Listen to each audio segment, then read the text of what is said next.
Okay, this one is really well done. This reminds me of like 2007, 2008, 9, 10. You had these stick figures doing these crazy, oddly well animated things. So this takes me back.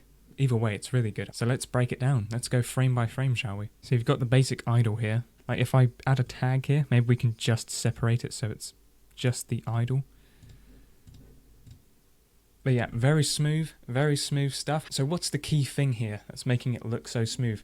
Well, the main thing is it's got that hand-drawn look to it. One way of animating pixel art is by taking something, grabbing it, and then moving it like that. And sometimes that's what you have to do because you don't have that much time. I'm not going to hand-draw every frame, but if you're really wanting to go for the smoothness, then it's the hand-drawn look that gives it that feeling. So here it's like, just look at the body. The body's not the same shape every frame. Same with everything, the arms, the eyes, it's all moving, it's very dynamic, it's flowing, nothing's overly static at all. So you just got small things, like just that. If you watch my video on subpixeling, it's kind of what's going on here.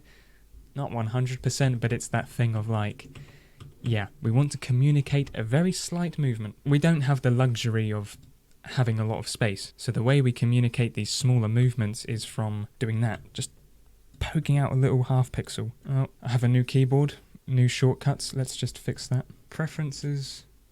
No, edit, shortcuts. There you go. Brush size. Okay, so for those of you who don't already do this, I would recommend changing your brush size to some kind of convenient shortcut. Before I had it on slash and Z, so it was always like right next to my left hand. But now there is no slash sign next to Z. So I'm just going to change that to Z and that to X. So cool, now I can do that. I've also got shortcuts for previous and next frame, which is on A and S, so it's all very close by. So I go A for back, S for forward, and I can do that very quickly. And then when I'm changing brush size, no, it's all very close, which I think if you haven't done that already, I would recommend. It just saves so much time in the long run. But yeah, it's all up here. If you just go to your keyboard shortcuts, you can play around with that. But yep, very clean stuff there. Like these two, that's a weird couple of frames there, but it works. So it's like his eyes are kind of moving, they're half moving. This red cheek goes from 3 pixels to 2 pixels. This one moves there. The arm sort of moves. Like that's an example of how you're communicating subtle movements in pixel art. Right, it's kind of clunky, looks weird, like on its own when you zoom in, but altogether it's fine, and you can get away with that. Good example of overshooting here. So we go from this frame to there, and that's quite a dramatic change.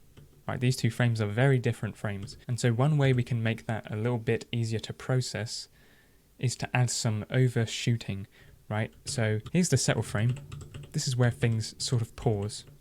But before we get there, we push everything beyond it, right? So we stretch up. So we've got Kirby over here stretching up. The sword's coming back. Whoa. And here, this guy over here, this little stick guy, he's pushing forward. And then from this frame, we settle back in. We settle back into the original pose, or the settling pose. But this little thing here just adds a bit more bunk. Like if I want it to pop more, that's another thing this is adding. It's exaggerating it. It's like, here we are. It's like, we're going from this frame. Now we're over here, boys. Now we settle back. It's like, bonk, bonk. And that's just a subtle way to highlight things. Add more emphasis. Also, a very subtle arc. It's very hard to notice from a zoomed out perspective. But if you just follow the movement here, he's going from here and he's following this sort of movement, right? Goes down for a bit and then up. It's like a little swing. Watch the eye or watch the body. Goes down a bit. Zoom, zoom. Right? So in the end, the movement sort of looks like shump, shump, because you've got the overshoot, and it just gives some swing. It's swingy, it's fun. Another thing I do want to comment on, just in general, is when you're animating more than one thing or more than one character together, it can get easy to make things very messy, in the sense that one thing's doing its own thing, the other thing or the other person is doing its own thing, and then it feels very disjointed. These two guys on screen are pretty much dance partners. Now, I've recorded a video, I don't know if I am going to post it. I sort of touched on this as well, about like dance and choreography. But it's a very similar thing. It's kind of annoying to admit that animation is this flowery thing of dance, but a lot of it is, right? It's following a lot of the same principles. Like they're doing the same thing. So it's like, when he's doing the overshoot, he's doing it as well, right? We settle at the same time here.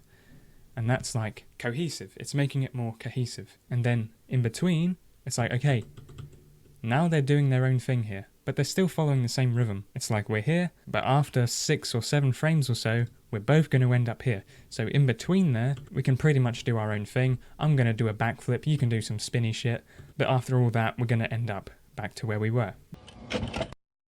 Hi, I'm Mikhail.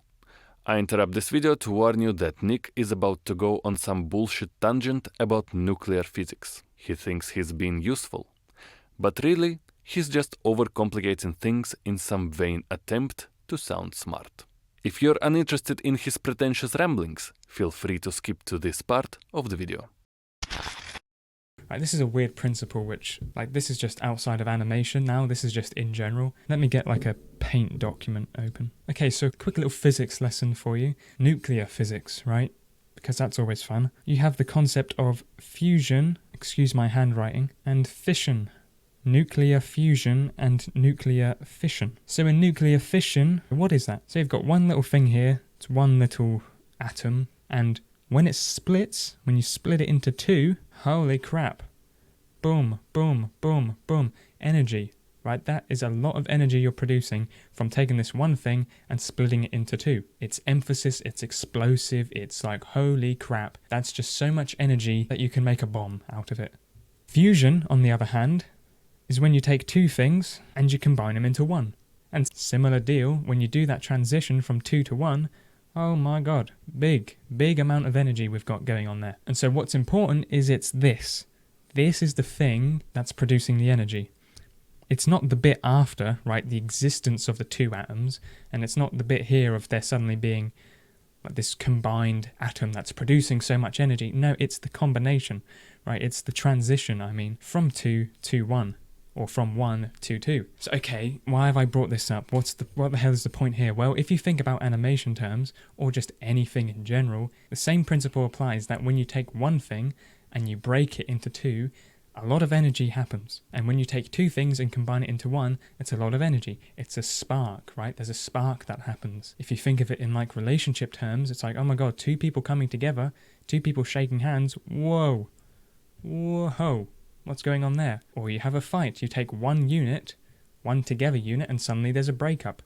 Whoa, big deal. And it's like this breathing process of, okay, we're separate, and now we're together again. We're separate, and we're now together again. It's like sparks of energy, sparks of energy, sparks of energy, and it's just glittered through the entire animation. It's like, I think I've over-explained that to death. So fusion is chaos going to order. Chaos going to order. And fission is order going to chaos. This is separate things coming together to form one, and this is one thing turning into a bunch of separate things. And these two are your big energy producers. If you want to produce a lot of energy, either smash a bunch of things together, or separate one thing into a bunch of other things. Thank you to Muno for sending this one in. I did go on a bit of a tangent there, so I didn't get to cover everything, but this video is getting a bit long now. Either way, it's really good animation, really well done, a lot of lessons to be learnt from there, but that's all from me, so I'll see you later.